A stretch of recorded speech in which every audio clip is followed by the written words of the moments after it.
Hello, welcome to Two Real Men. Yeah. It's me, Laser. Guess who else is here? It's Colin Buckingham. Hi, Colin. Hello. Welcome to the Two Real Men, Two Real Two Men, Not Real Men. We could just say all the titles and then use the We're gonna audio of pick the one one. that we. I'm very excited about this podcast. I'm very excited about masculinity. Personally, I am a trans man, a bisexual one, and I met Colin through our mutual friend Emily Henry, and she decided that we should be friends, and she was right. And I really like talking to you about things involving what I put under the broad category of masculinity, which is just existence when you're as masculine as me. So I'm excited to talk to you, Colin. How would you introduce yourself? Yeah. How would I? I do multiple things. I write, act, consult, model. According to you, I cannot stop doing that in real life. Apparently, Never um, stop thirst trapping in real life. It's never stop thirst trapping in real life. NST. Yeah, that's what masculinity is for Yeah. me. Yeah. So with masculinity, I've as someone who has dwarfism and is queer, non-binary person, Mhm. I've always sort of navigated an interesting relationship with what masculinity is taught to us to be versus how I want to participate in it. Same. Yeah. Like increasingly for me, I'm realizing how much of what I internalized about masculinity when I was presenting female is just like strong, power, hard, and it's like no empathy, and it's very funny. So that's one of the reasons I wanted to do this. Also, just to kind of talk about stuff. So you're just chatting about how what we want the concept of this podcast to be and how real we want to get. We've decided that we're not going to dox our family and friends and even the people who have harmed us. I know we set very high bars for ourselves, but But I think for me, I'm just like, there's so much that isn't talked about that I didn't know, going into transitioning and also just relating to people who have different experiences. We don't really see, like, I'm doing stand up now and I make people raise their hands if they can guess how I have sex. This is like, what do you think that looks like? And I don't know. I think it's interesting and also enlightening for people to realize that there are people of different experiences and what those specifically are, but outside of a character in the Sex and the City TV show or whatever. I love putting people on the spot in that way. And I Mm-hmm. love that for you. Thank you. Yes. I think Daniel Sloss has a bit about this where he's like penis, vagina, Mm-hmm. ejaculation, procreation. That is what sex is. Mm-hmm. And that's a way to look at it, I guess. But I am currently going through a course of Accutane because I'm on testosterone, so I get to go through puberty and get to do acne again. But I have to sign a pledge of abstinence. Did I tell you about this? Like literally, I have to sign an abstinence pledge because I have a uterus. Because if I have a baby right now, it'll be, I don't know. They're like, no, you absolutely cannot have a baby right now. Okay, I mean, I'm not going to, but because I'm wow. not using two forms, the options are two forms of birth control or abstinence. And I'm like, well, I'm not going to use two forms of birth control. I'm not having procreative sex. Yeah. So I just have to say, well, I'm not having any sex right now at all, which to them just means I'm not having, there's no penises filling up a vagina with that sweet, sweet DNA. It's just really funny to me to know how limited we are in our scope of sexual understanding. And, people have talked ad millennium about how it's, our puritanical history and all that stuff that Yeah. informs this. But with disability, we are often completely desexualized, except when we're hypersexualized in the form of fetishization and specific categories of pornography. And then there's this fun thing of when we do date someone who doesn't have a disability, we go from joke slash Fabergé egg to threat on a millisecond, which I've personally experienced and people who are with me have experienced. And they'll look at me and be like, why is everyone glaring at us? And I'm like, well, how long do you have? If people see you with a person, they're like, that's not right or something like that. Is that what you're saying? Or It's a myriad of different things. Some people will just approach and be like, hey, why are you with this guy or whatever? oh, And then, fun. yeah, I did stand up for like a year after college, and then I didn't feel supported in it, or I didn't find like my people, and I needed to like not feel isolated when I was doing that. And Yeah. the people that I was with were all miserable middle-aged men talking about how they hate their wives. Yeah. So it's like I didn't couldn't relate. Relatable, am I Yeah, right? yeah, totally. You just were like, I don't have a wife to hate, so Yeah, I that was can't the be only here. thing holding Yeah. me back. Was not having a wife from being that person. Was I Yeah. was like, man, if only. Yeah. But one of the jokes that I would tell is how when we used to have actual winter, and I live in New York primarily, and Before the so end times, you mean? Like before yeah, the before we got like it snowed twice, I think last year in New York, and it didn't even like accumulate that much. So they have these wonderful things in New York called curbs, and next to those, when it rains and it snows at the same time, you get these little sludge puddles that are really fun. And they're fun because they're usually dark, so you can't see where they begin and end, especially at night. And so I basically misjudged the distance, stepped through that, had a really bad soaked foot, and was already miserable. And it was like one of those like day where things get progressively worse. And these teenagers were like laughing at me and like stuff, and I flipped them off, and I had a glove on my hand, so it looked a lot bigger. Like, and they went like, "Oh shit!" And then they said, "I'll bet you don't even have to get on your knees to suck dick, bitch." And when someone says that in that tone, you have that incendiary like of response of like, and then I just thought about it, and I was like, well, once you take away the bitch part, yeah. and the homophobia, they're saying, hey, oral sex is convenient for you. There, I mean, that's you know, so that time I wasn't with someone, but so to make this relevant to the point that we're talking about, I was with this person, and this guy came up to us and was like, hey girl, why don't you ditch the fun size and get with a king? And the first thought in my head was, did this guy really just use a candy metaphor to try to pick up someone? Yeah, that's and then so I went up to him and I said, hey, I wouldn't have to get on my knees to suck your dick. Because tip for people out there, there's nothing cat callers of women and femmes hate more than being hit on by another guy. So how does this feel? If you want to, if you're looking for like how to help people, I think that's a good way to start. This is actually a PSA. One of those things, listening to these stories where they're so horrible, they're like a movie, but they're also just your life and you're laughing about it, which is I think I do a similar thing where people are like, so how you doing this week? It's like, all right, we're dealing with some suicidal ideation in the house. There's like a lot of transphobia directly targeted at us. And people are like, oh my God, it's like, actually, it's a pretty good week. Like, it's very weird. Like my life wasn't actively threatened, just passively. So, we're coming out on top, baby.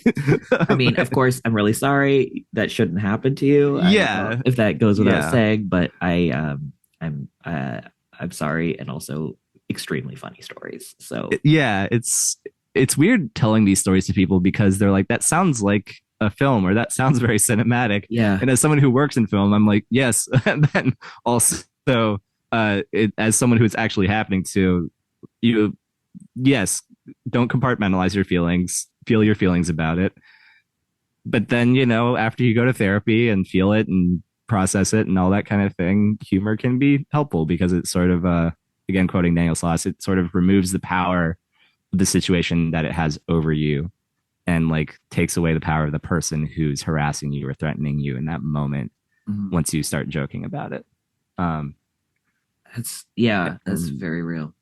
Yeah. So that's one of the experiences of people when they see me with someone in a potentially romantic capacity, although this has happened when I'm just platonically walking with someone as well. Yeah. And sometimes people will be like, yeah, dude, get some. And they think it's supportive. And when I've been like, what are you doing? You're making this very awkward. They're like, nah, dude, I'm just supporting you, bro. I'm like, you're not, but okay. And then there's just glares. And that's what their experience I was talking about before was when I was walking with a friend of mine and they were just like, why are people just like glaring at us? And I'm like, yeah, that's how desensitized I am, where I don't even notice it unless someone's directly engaging with me. Yeah. Like if someone's following me or something, which has happened, then I'll pick up on that. But it just like looks or glances, then I don't have the capacity to just absorb and take in all of that. That's deeply fucked up, but also, you're great. So there you go. I sent some word out for some questions, and I got a question that I want to talk about, which I will summarize. It says, I like a trans guy. How do I not be a chaser? I'm a bisexual man. I'm only out to a few friends. He's really cute, and I realized I like him. This is something that you and I have talked about before, which I've only kind of recently come to terms with, of this concept of being seen as a thing that is only liked in a weird, like a fetishization thing, where it feels related to Yeah, people there's being an like, asterisk. Yeah, I mean, if you have inherent biases, challenge them for yourself. Question what you've been brought up to think of as attractive and think of as other, and don't yeah, put that on the other person to do your therapy for you. yeah. I to me, I think it's interesting because I think it's hot that people are trans. You know what I mean? Like, I don't Yeah, think we need to ignore the fact that somebody is different, right?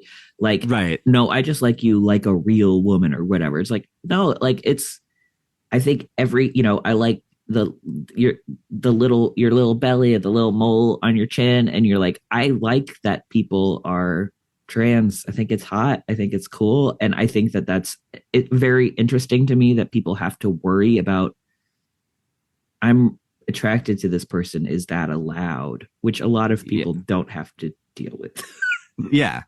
And I think that analyzing the is that allowed thing, analyzing that voicing yourself is good. And Yeah, to elaborate on what I meant, to clarify, I don't think, yeah, like celibate, don't ignore, like, I'm not expecting someone to ignore that I have dwarfism and like look past that in order to date me, yeah, because that's part of who I am. That's part of how I experience the world. And like, I don't want you dating me to be despite anything.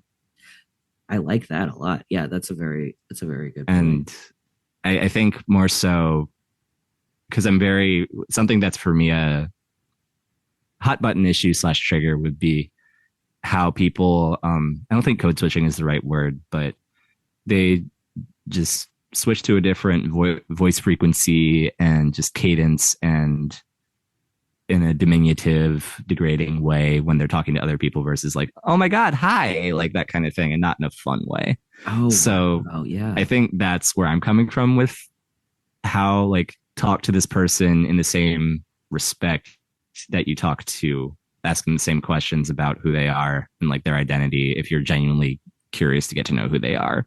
yeah. And like, I guess be prepared to be uncomfortable would be, I because that'll happen. Like Yeah, if you're, because I've had people talk about, how they're uncomfortable with how other people look at them while they're with me, and I'm like, yeah, yeah, that's gonna happen, and I'm sorry, but also like, welcome to my world a bit. yeah, Like, look, this isn't going to take away from anything someone else is going through. Being introduced to that for the first time has got to be weird, and I yeah, understand that, yeah. but also it's not my job to process that for you. Yeah, that's interesting.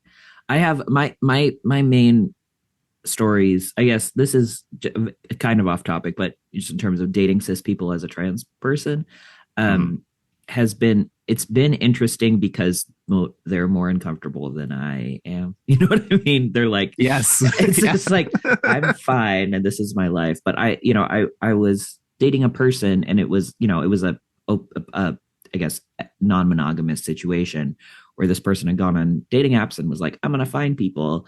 And their partner, after this person and I started dating, was like, oh, I expected you to date men, and I'm kind of uncomfortable with you dating Laser.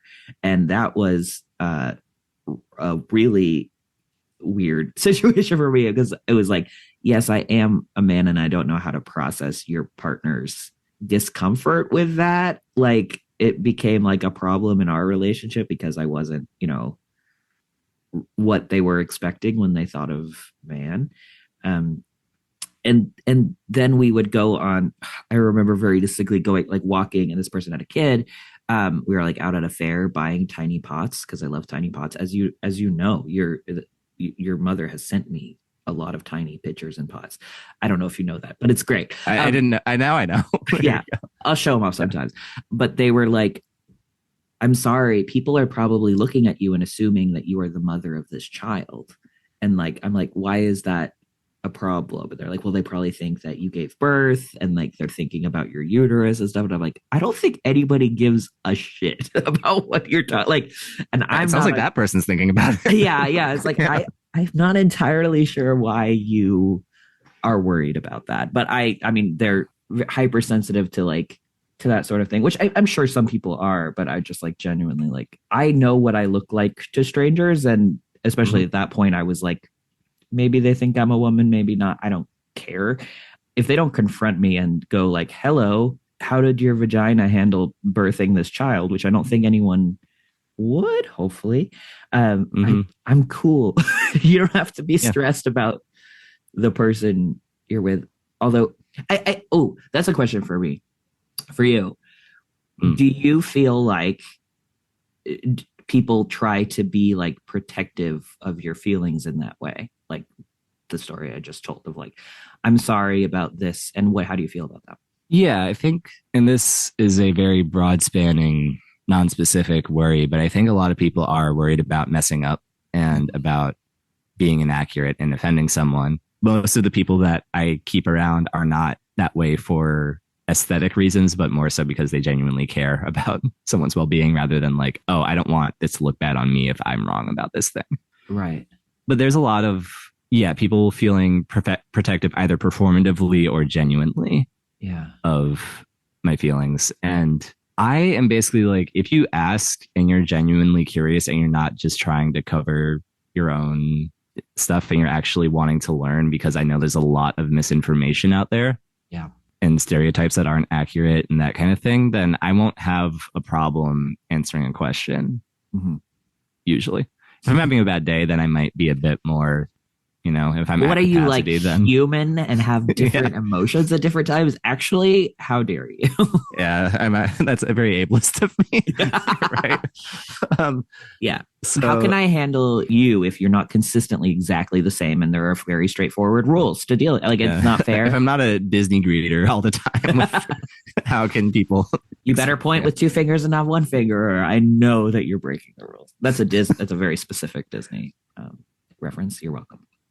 Thank you. I now I know. But yeah, I think to answer the question, I think part of it is I think you'll be able to relate to this. I'm sometimes the only person in my demo that people know. And not a lot because I'm in a metropolitan area and there's a lot of people and that kind of thing. So it's not like 100% of the time, but yeah, statistically there's not many. And on dating apps, like I've never even seen someone with dwarfism, like any gender, any whatever, just none. Like, and granted, I don't spend days scrolling through it, and it's sort of like a hobby that I pick up where like every 2 weeks I'm like, I'll try this, and then I'm like, I hate this, and then I don't do it again. I do it sometimes, and then I'm like, I remember how many people in the world I would never want to date. It's a very interesting, like oh yeah. But it has opened my eyes to how many stereotypes that are proven true, like the guys with the fish in their profile pictures and stuff that I thought was mostly a joke, and then I was like, nope.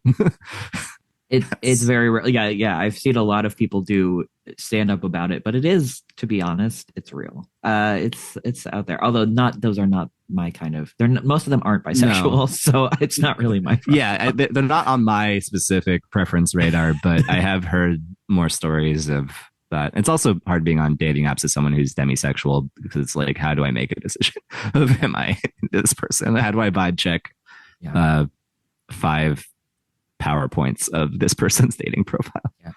You should have them do a PowerPoint for you, so you get. I should. That should be in my like. That's my answer to the question of like, you'll surprise me if like you do a full PowerPoint presentation about your life, and then I'm like, okay, great. I can make an informed decision, Yeah. I kind of am like, am I demisexual? And then my partner is demisexual, and I meet people who are, and I'm like, no, I don't think so. Like I like, I think the difference between demisexual and what I am is mine is like, well, I want to feel safe and like, not like just physically safe, but like emotionally safe and that kind of thing. But I don't need a full emotional connection, to be attracted to somebody. Does that make sense? And realizing I might not be demisexual. Well, I don't know. I like, No, like I was having a conversation with someone about this. yeah, I'm like, is my demisexuality just trauma? Like, because is it because I need to feel safe around someone? I need to feel like, oh, you're not gonna just assume a mountain of things about me based on how I present to you, yeah, and you're going to be open and curious with me rather than, making me feel like you're having to like wade through and look for red flags as to if you're, secretly just checking off your bucket list. yeah. That's so it's very specific. I feel like I the thing that I come into this from a perspective of spending 30 years being the most like expected interaction that most people have, which is like, okay, it's just a white lady who dates men. And then I'm like suddenly visible as somebody that people have to deal with and think about, you know what I mean? Of like being the diversity hire or whatever. And I think it's a very different perspective than Well, it because there's parallels for that with me with like people who acquire disabilities later in life versus people mm-hmm, who are born with them. mm-hmm, And there's in the communities I'm in, there's talk about like how to handle either as like a child, adolescent, or adult, the onset of that or like the sudden having to deal with that. mm-hmm.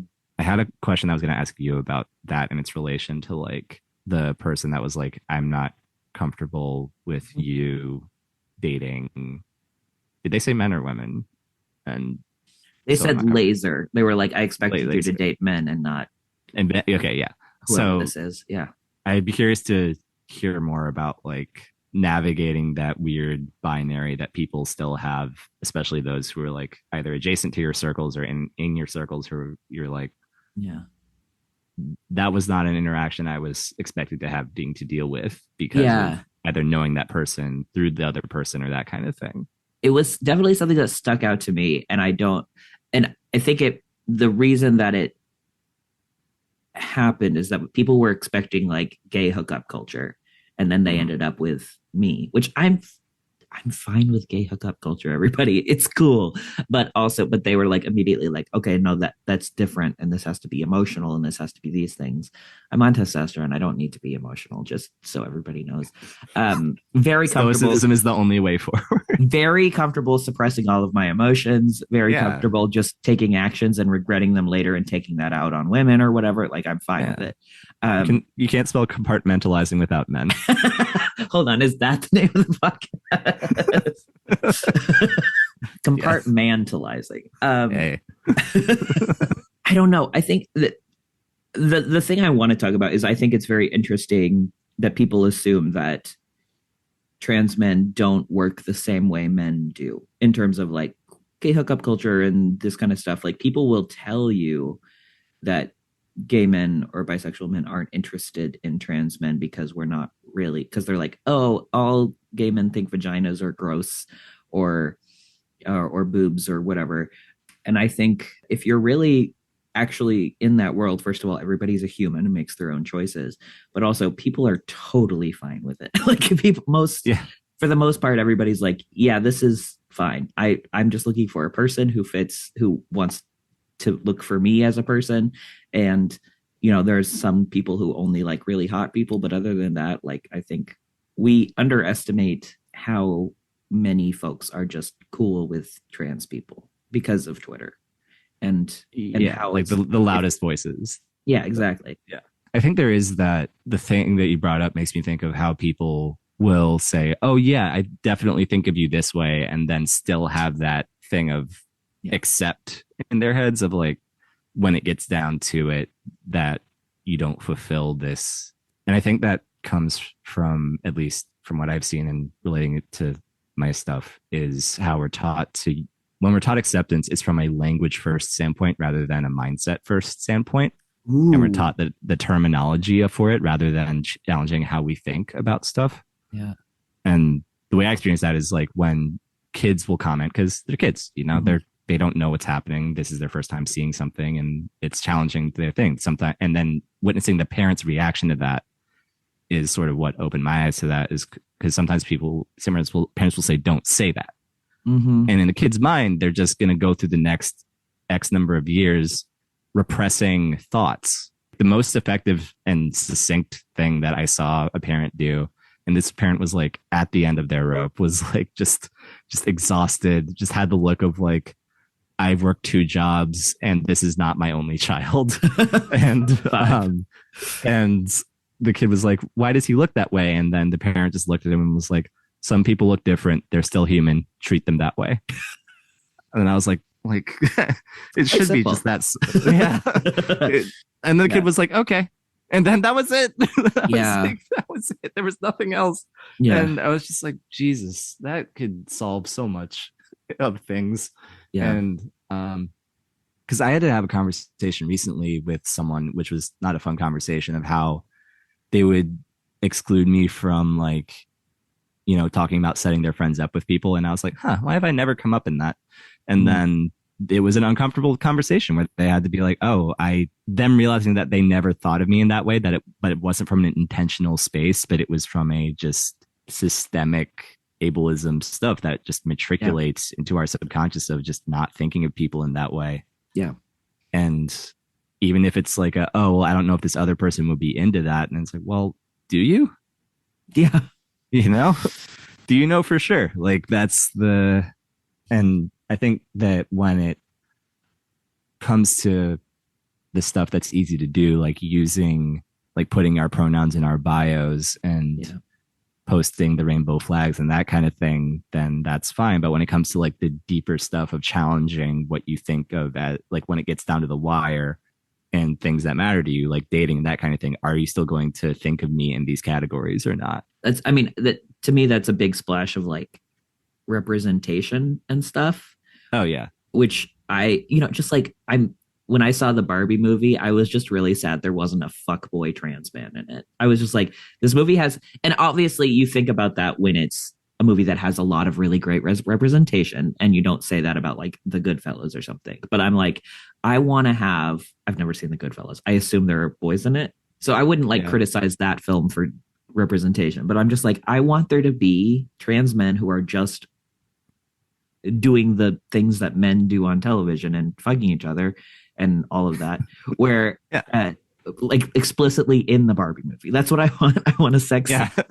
You want a sex scene in the Barbie movie. Yeah. But I think a lot of times when people, I don't know what the category is, not real men, quote unquote, they don't see those people being set up on dates ever in their entire life in film, radio, you know what I mean? Does that make sense? Yeah. It's because, and that's the thing where it's like life imitates art imitates life. And you can, point to, I tried to use the chicken and egg metaphor, and my friend was like, I forget which one he said it was actually, and he sounded smart, so I didn't question him on it. But I don't remember which one, but it was apparently definitively one of those. I want to say egg that was laid by something that wasn't a chicken, but maybe that's, I don't know. I honestly, I have no idea what you're talking about, and I love you. Thank you. So I love you. So as far as which comes before the other, as far as does representation inform life, or did life make the representation what it is? Yeah. And I think the answer is sort of both, because art's kind of existed since we drew on walls. A large reason that I do modeling is to sort of reclaim control over the image that I thought was robbed of me when I was younger. Yeah. Like years of people telling me how I looked and how that they thought of me. And I was like, why don't I get a say in literally any of this? And why is, your non-humanizing media representation just what you see me as a one-to-one for? Yeah. And that's the thing. And it's like when I do modeling stuff and, it's made people realize that I'm hot, and I'm like, that shouldn't be happening, but I'm glad that it is also. Like it shouldn't. Yeah, I mean, I honestly, one of the big points of this podcast is so just to let everybody know that Colin is hot. Colin is very hot. Get on the Instagram. They have a real vibe going on over there. But I mean, I feel the same way. Like I decided to take my shirt off doing stand up the other day. Didn't really talk about it. I was just like, I'm allowed to do this. And then I saw pictures and I'm like, I look great. Like I'm, but that's not a thing where like, I don't know, allowed to think. And I say the modeling thing to say that exceptionalism shouldn't be required in order for us to be perceived by people as romantically, sexually viable people. You're saying that even if you And weren't hot, you would still be a person. Is that yeah. yeah? I Well, listen. I I'm saying kind of is that, agree, but I only like well, hot also, like, people. I don't view hotness as like, I view it as like a passion thing, or Yeah. a, you know, I strongly believe in this thing and I'm talking about it and I'll feel attraction to that and like that kind of thing. And I think that while modeling is still by and large a very superficial industry, it still sets our beauty standards for what they are. Yeah. And I think that like having that step of we deserve to be uplifted and let people decide for themselves in the same like and that's like equity versus equality of like we deserve to have the same opportunities and like even more so because it's been denied for so long. Yeah. For people to make up their own minds as opposed to us telling them what to think about us. Mm. Do you want to do one more question? But we talked a little bit about dating, same. and you saw this one and you audibly groaned. So I want you to have to answer it. This one comes from Calpar. How do I know if somebody is interested in dating me? I tried directly asking, and I didn't get a yes or no. Again, and I said this when we first talked. I'm so curious to know what that person said, but Yeah, because that's it's always been my approach. Because I'm not great at reading things and assuming what they mean from that. yeah. Especially since some people are just kind of flirty and that kind of thing. And Yeah. I've Oh also my God. it's Hold on. Can I talk about something yes, real quick? please. And remember what you were talking about. Yeah. I have noticed I'm kind of a flirty person. I wouldn't necessarily call it flirty. I think I just really like complimenting people and I love humans and Mhm. I like being friends. But the exact same words coming out of a woman's mouth versus a man's mouth are like very different. So I'll be like, I like your shirt. I like this. And then literally these people will start like blasting up my DMs. Like I have accidentally gotten like so many wonderful middle-aged like girlfriends from conventions by just acting like how I normally acted when I was a girl. And people were like, oh, a nice friend. And now they're like, oh, this sexy famous man wants to. And I'm like, oh no, there is responsibility that comes with this power of not being a fucking creep, which is so easy to do. I don't know. That is what I'm dealing with. With great DMs comes great responsibility. Exactly. It's just like I forget how sexy and friendly I am. And now I'm just like, oh right, okay. Yeah. Especially with like straight women, like they are not used to men being emotionally open and friendly to them. Like it's just not doesn't happen. And it's like, oh, we're it's married. such a low bar.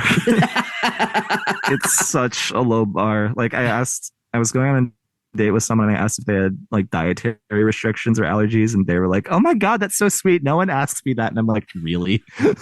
Oh no.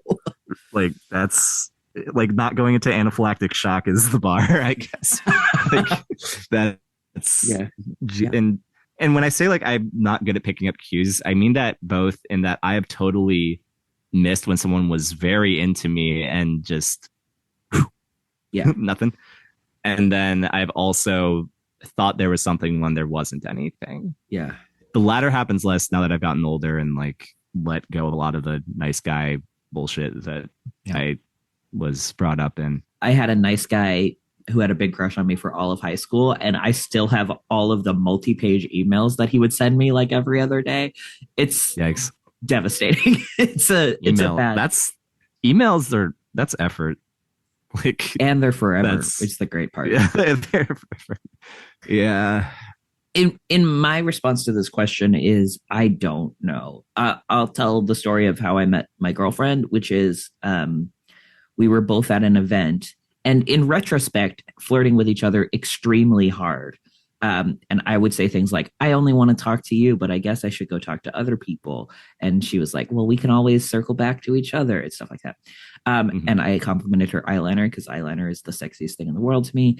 And then we just kind of left. And then I matched with her on OkCupid a few days later. And that was how I knew, like, it is a thing that I love about dating apps is that you both push the big red button and you only know if you both push it. Does that make sense? Like you both are opting in. There's a tangible thing that you can point to as like this definitively means that someone is interested.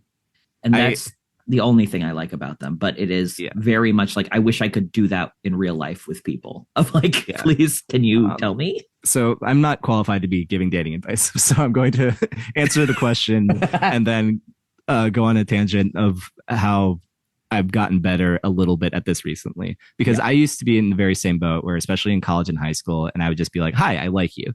Mhm. And then people were not used to that. And they'd be and then, and just to be clear, both of us are neurotypical, so you should take our advice as such. Yeah, we're very typical in all aspects of who we are.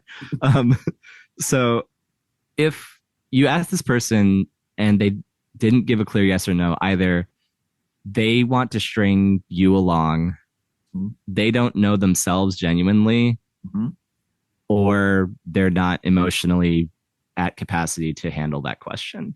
There's probably other possibilities, but those are the three that come to mind. And either way, it feels like that's an answer to me. Oh, I love that. Yeah. I think, and something that I've adopted recently is I don't want to be with someone who doesn't want to be with me. And it's applying it is another thing. Yeah. But I'm really trying to just live in that. And I can't tell the story because you're fine. So I'll change some of the details up. Okay. So we were on the moon, and there were dinosaurs. On the moon, there were dragons and dinosaurs. Oh, at the same time. Yeah. Which was bigger? Can I ask? Well, the dinosaurs had to be bigger because the dragons had fire and flight, and only some of the dinosaurs have flight. So, like, they had to even it out so it would be level playing field. Yeah. I didn't realize they were fighting, but it makes sense. Please continue with your story. Well, I mean, they usually live in together in peace, but there's warring faction. Coexistence is hard. Should that be the name of the podcast? Coexistence. Yeah, only if we spell it with all the emojis and make it look like we're virtue signaling. So there was a function that I went to recently, and I was talking with this person, and they were like, and I thought there was a little bit of vibes going on, but I couldn't really tell, and because the most I wasn't drinking, I don't really drink that much, and I was talking about how sort of I have to either have ginger beer or like that kind of thing, and they were sending me like, oh, here's this like really good book of like mocktails that are actually good and like have good flavor profiles and that kind of thing. What's your number? I'll text it to you. And then the little thing in my head went off, and I was like, there were other ways that this person could have communicated that, where it was like, they could have just like told me to write it down, or they could have like, and then I was like, okay, so this doesn't mean definitively one thing, so I texted them the day after, and I was like, hey, it was nice meeting you. What are you up to this weekend? And then we hung out and we got coffee, and it was nice. And that was I'm already so stressed out about this story because it's just like, it's like the trying to Sherlock a human and not mess it up, and like the observed. Well, I've let go of that overthinking thing for the most part, and just sort of been like, hey, I'm going to explore where this goes. Yeah. As far as like, hey, this might be a hint, it might not be, but I'm not. And it was just mostly because I'm burnt out and I don't have the capacity to do that anymore.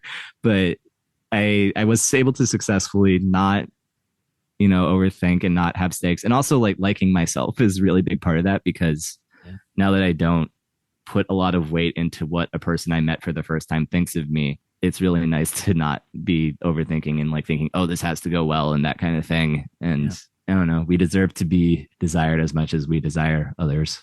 And that's so, you're going to make me cry in the middle of your beautiful story. I mean, but I won't. Obviously, I won't because I'm a man. But no cry.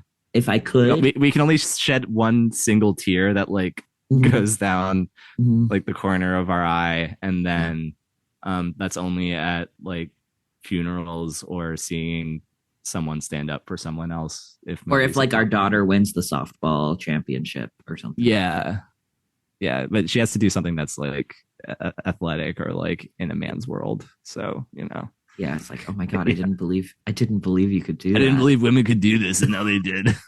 It changed my life. Now I know women are men too. Therefore they have value. And therefore they have value. Yeah. We're fine. Yeah. We're fine. I think I just, to put a pin in this question, I think you're absolutely right. I think like either they, like, I see a scenario where they're like, well, I don't want to lose this friendship by saying no, and I don't know how you're going to react. or they don't know the answer for themselves, or they don't feel ready to, like, if they wanted to date you, they would make it clear. Like they would. Yeah. And maybe they don't know, but I would say absolutely listen to Colin. Find somebody who's all in. I know you just put a pin in that, but I would like to go on. All right, I could take the pin out. Just brief unpinning and then repinning. Yeah. There is that thing of people not feeling safe to say no when someone asks them out on a date. Primarily, this is within heteronormative things of men asking women out, but this can apply to a lot of stuff. Yeah. And I would say that, like, not only use consent-based language and that kind of thing, but try and and this is an ask, I'll admit, but trying to be a person who cultivates an environment where people feel safe enough to say no to something is extremely, I think, important. And it takes a lot of research and unlearning and stuff. And there's things that I'm trying to do with that to, like, just not only reevaluate the words that I use and behaviors that I do, but just trying to be the type of person that people feel best to say, I'm not comfortable with this, or I'd rather not. And it's hard to do when you don't know what you're doing that's making it not that. I use a lot of double negatives, but hopefully that makes sense. No, I think that makes sense. I've just to rip the Band-Aid off of talking about kink stuff in this podcast, but I think I know that there are situations where people do not feel comfortable, like, ending something or saying no, and I just literally make people practice that. I'm like, and we're going to say the safe word over and over again so that we feel okay saying it. And, like, that is a thing that your life needs. You need to practice saying no, and you need to practice listening to the word no, and knowing how to react when you mess up, because everybody has to mess up all the time. Yes. Yeah. Oh, also, Colin, can I ask you a question? Because I both to model this and also because I genuinely want to know, what words do you like to be called? Because I know you're non-binary, and I like saying, like, men and dude and babe and, you know, king and that kind of stuff. But I can also just say Colin. Yeah. So to get into more identity specific stuff, my being non-binary is more of a agender thing, and I sort of feel a detachment from it. So none of it really feels more at home or more strange to me than anything else. I don't like a lot of the femme superlatives, but because I feel like a lot of them are sort of infantilizing anyway. So you mean babe there is infantilizing? I don't understand what you mean babe, by that. Chick. Yeah. How, like, people say men and girls in the same sentence. tiny little women with a small baby youngness. Yeah. Which I'm very qualified to unpack all of that. But, for me, it's sort of like that Muppets from Space scene where Gonzo is like, interesting question. You can put me down as a whatever. And big mood. Yeah, the fact that made me feel very seen as a child was very telling for a lot of things. I have sung Gonzo songs at so many important events. Like, Gonzo is the one where he's like, I'm going to go back there someday. Mm-hmm. Like, I only heard that because I only heard that like a few months ago. I hadn't seen the actual, like, Muppet movie, which is a travesty, and I'm sorry. So that'll be an assignment for this podcast. No, I watched it. Okay, I've seen that scene where he sings, like, I'm going to go back there someday, multiple times. I cried the first 10 times, and then I teared up the next 5, and then, you know, but yeah, it's very. Anyway, I'm trying to not go into how representation I had to find as a kid was in non-people with dwarfism because there was so few. But woo. Listen, it's fine. We're sad. Okay. We're sad. It's just strange. Okay, we have more questions for next time. I'm really excited to be doing this with you, Colin Buckingham of the Buckingham Collins. Do you have any more conclusive thoughts on what the name of this podcast should be now that we know what we're talking about? I still like the not real men. I like I think the vibe of this has sort of been like joking, but also having moments of poignancy. And I agree, we are poignant. If it's thank you. That was a self pat on the back, and I'm glad you picked up on that. Absolutely. For both of us. Vulnerability, I should say, and humor. So I think Not Real Men is in that vein of, like, it's a joke, but it's also a thing that both we've thought of ourselves at times and people have tried to put on us. Yeah. I love it. Well, I want to say if anybody is listening, send us some questions. I'll be tweeting that link and everything. I'm comfortable answering, and I'm going to ask you what you're comfortable talking about. I'm comfortable answering questions about anything related to transness, to testosterone, relationships and sex and history. And we have got some great questions. I'm not mad at any of them. And I'm also interested in, through the course of this podcast, going in trying man stuff. Right now I'm doing stand up, which is very masculine, and I'm definitely using it as therapy, which is the most masculine thing you can do, is just go and make other people listen to your problems. Yep. And oh yeah, bathroom stuff. I'm going to talk about that a lot because I love talking about men's restrooms. And I would love it if you would come along for the journey. I'm fine with you asking me whatever. Mm-hmm. Depending on my comfortability with it, I might not answer it in a way that's helpful, but I love that. About dwarfism, masculinity, any sort of stuff like that, I'm more than fine to answer the best of my abilities and stuff. But if it gets into stuff about my personal life, I might be more vague. Hey, thank you for listening. You're welcome for talking, as they say. We're gonna do it again, I think. I have no idea how long we've been talking, so I'm excited to find out when we end. Bye, Colin.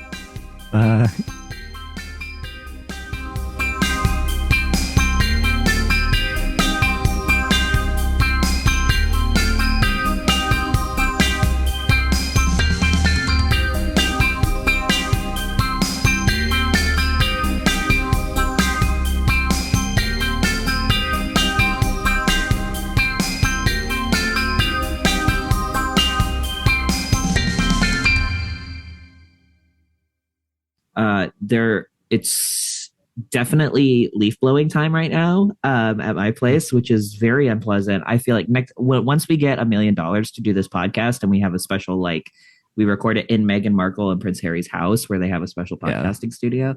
For someone whose last name is Buckingham, my knowledge of the royal family is very dated. I feel like that's probably on purpose. So I think I'll take up the royal drama responsibilities of this duo. Yes. And then you can do like laser science, because I don't know anything about that.